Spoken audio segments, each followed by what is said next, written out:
I'm here with Toby from White Door Properties. Firstly, congratulations on your award. Thank you. Thanks for having me. Thank you.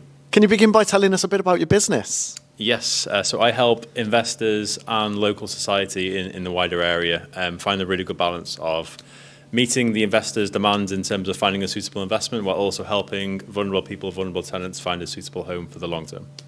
Okay, so obviously helping vulnerable people. Some landlords might be a little bit put off with that. So what kind of advice would you give to investors that would be willing to then take on vulnerable people for their homes?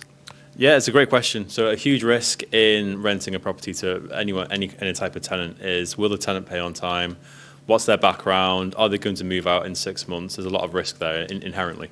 So with our model, when we work with local charities to support vulnerable people in their properties, we normally agree, say, a 2 to 3 year fixed contract, and that rent is actually fixed regardless if the tenant pays or not. So the landlord or the investor gets their win of a short guaranteed rent, while also benefiting society and helping vulnerable people. And how do you actually source the properties for this? Like what? I'll rephrase that. Yeah. So how do you actually source the properties to be used? That's a great question. So it's all about kind of finding the right fit for the investor and the tenant as well. It's kind of finding this good balance. So from the tenant side, it's all about kind of what's the local area like? So what are the amenities like? Is there supermarket access? Is there local transportation? Is there lots of attractions and kind of things in place that make sure they'll have a comfortable life? Okay.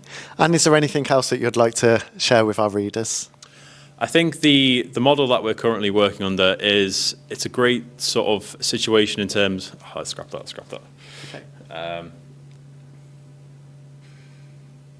think we'll leave it there. Yeah. Okay. Yeah. Okay. Yeah. So congratulations again on your award and keep up the great work. Thank you very much. Thanks for having me.